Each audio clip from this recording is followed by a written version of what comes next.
Class 12th NCERT exercise solution chapter 1 question number 1.17. Careful measurement of the electric field at the surface of a black box indicate that the net outward flux through the surface of the box is 8 into 10 raised to the power 3 Newton meter square per coulomb.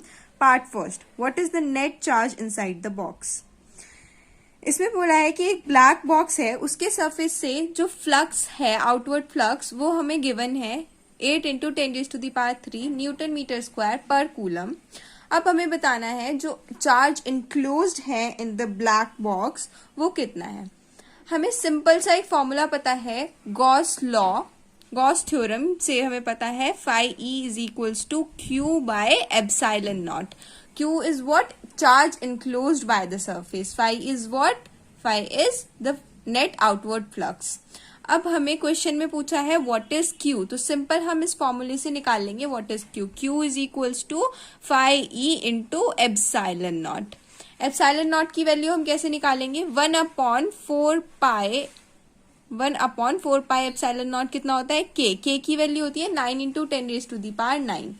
अब epsilon not हम इससे कैसे निकालेंगे? Epsilon naught is equals to, epsilon naught इधर गया, K नीचे आया, 1/4 pi K की value 9 into 10⁹। Okay, so Q is phi E into 1/4 pi K। सबकी वैल्यूज पुट कर देंगे, 8 into 10⁻³ into 1/4 into 3.14 is pi into K is 9 into 10⁻⁹। इसको हम टोटल कैलकुलेट कर लेंगे, आंसर क्या आ जाएगा? 0.07 into 10⁻⁻6 coulomb. This much is the value of charge enclosed. 10⁻⁻6 को हम माइक्रो भी लिख सकते हैं, इसलिए इसका आंसर 0.07 माइक्रो कूलम भी हम लिख सकते हैं, as your choice. Part 2. If the net outward flux through the surface of the box were 0, could you conclude that there were no charges inside the box? Why or why not? So इस question में हमें कहा है कि if phi E जो flux है वो 0 हो जाए outward the box, net flux 0 हो जाए, सो क्या ये है कि Q भी 0 हो, Q नेट भी 0 हो? ये इम्प्लाई करता है कि Q इज इक्वल्स टू 0 हो, उसके अंदर इनक्लोज चार्ज जो है, उस बॉक्स के अंदर जो चार्ज इनक्लोज है वो कुछ भी ना हो।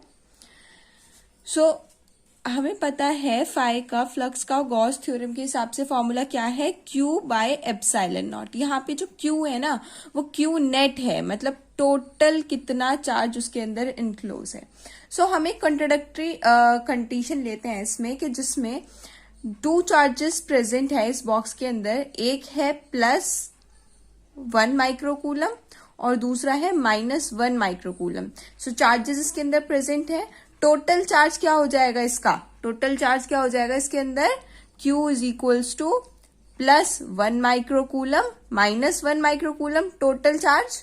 ओके, सो टोटल चार्ज कितना है इसके अंदर? 0 माइक्रोकूलम या फिर 0 कूलम, 0 कूलम चार्ज है ना इसके अंदर। अब यहां पर क्या रखेंगे? phi E is equals to 0 by epsilon naught, तो phi E तो अब भी 0 है, तो अगर phi E 0 है तो इट डज नॉट इम्प्लाई कि पक्का ही है कि इस बॉक्स के अंदर कोई भी चार्ज नहीं होगा। हो सकता है जो नेट सम है चार्ज का वो 0 हो। सो आप इसको कैसे लिखेंगे? No, we can not say that there are no charges at all inside the box, we can only say that the net charge inside the box is 0। Box के अंदर चार्ज 0 है, हम ये नहीं कह सकते हैं, बट हम ये कह सकते हैं कि जो नेट चार्ज है, जो चार्जेस का सम है वो 0 है बॉक्स के अंदर। Okay, Question number 1.18. A point charge plus 10 microcoulomb is at a distance 5 cm directly above the center of a square of side 10 cm as shown in the figure. What is the magnitude of electric flux through the square? So in this question it is given that एक square है जिसकी side है 10 centimetre, उसके centre के directly 5 centimetre above एक +Q charge जिसका magnitude है +10 microcoulomb placed है। अब हमें बताना है through this square electric flux कितना पास होगा। हम इस क्वेश्चन को ऐसे डील कर सकते हैं कि हमने ये जो स्क्वायर है ना इसको हम एक फेस मान लेते हैं किसी क्यूब का। ओके, और उस क्यूब के सेंटर पे +Q चार्ज प्लेस्ड है।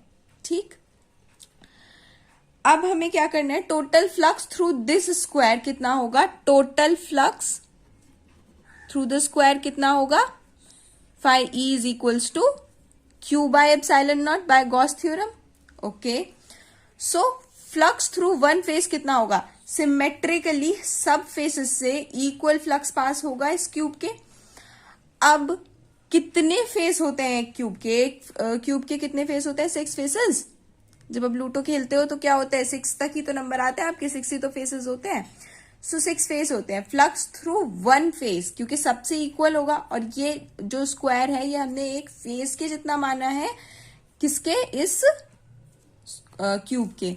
So flux through one face कितना होगा, फ्लक्स थ्रू वन फेस और गिवन स्क्वायर, जो हमें स्क्वायर दिया हुआ है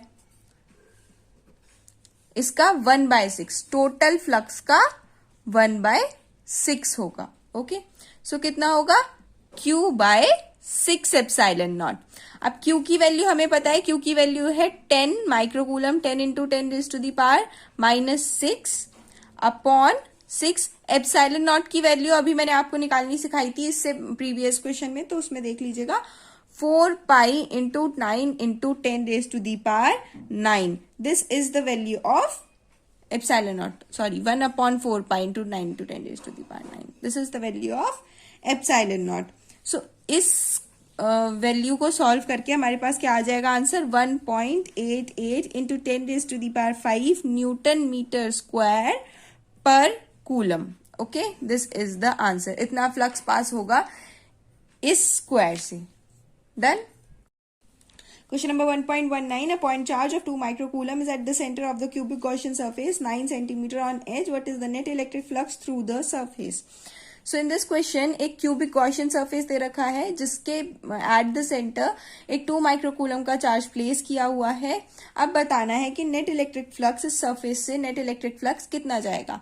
बाय गॉस थ्योरम हमें पता है, by Gauss theorem phi E कितना होता है, Q/epsilon naught।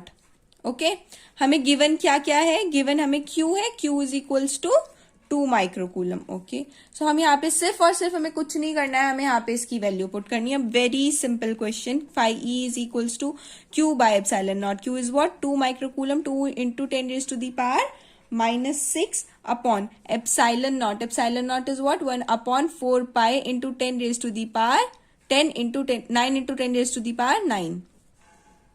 This is the value of epsilon naught. Epsilon naught की वैल्यू आप याद कर लीजिए कि सॉल्व करके क्या आती है, 8.85 × 10⁻12। This is the value of epsilon naught. Epsilon naught की वैल्यू आप याद कर लीजिए और इसको बस हमें सॉल्व करना है, और हमारे पास phi E की वैल्यू क्या आ जाएगी, 1.88 × 10⁵ न्यूटन मीटर स्क्वायर पर coulomb. This is the value of phi। सो अब इस क्वेश्चन में आपको कंफ्यूज करने के लिए क्या दे देंगे, या तो क्यूब दे देंगे या क्यूबॉइड दे देंगे, कभी स्फेयर दे देंगे, या अगर कुछ भी नहीं दिया तो हमें इस क्यूब की जो साइड है ना इसको ही वेरी कर देंगे, कभी 5 सेंटीमीटर, कभी 4 सेंटीमीटर, कुछ भी कर देंगे। सो आपको क्या याद रखना है, आपको याद रखना है कि कोई भी सरफेस हो जो इस चार्ज को इनक्लोज करे, उससे नेट इलेक्ट्रिक फ्लक्स जो होता है, जो पास होता है, वो होता है Q/epsilon naught। कुछ भी सरफेस हो, बस वो सेम चार्ज अगर इनक्लोज कर रहा है अगर सेम चार्ज को, तो उससे net electric flux, net outward electric flux Q/epsilon naught आएगा। ओके, इसकी साइड से कोई फर्क नहीं पड़ता है कि कितनी भी साइड हो, बस वो इस चार्ज को इनक्लोज करे।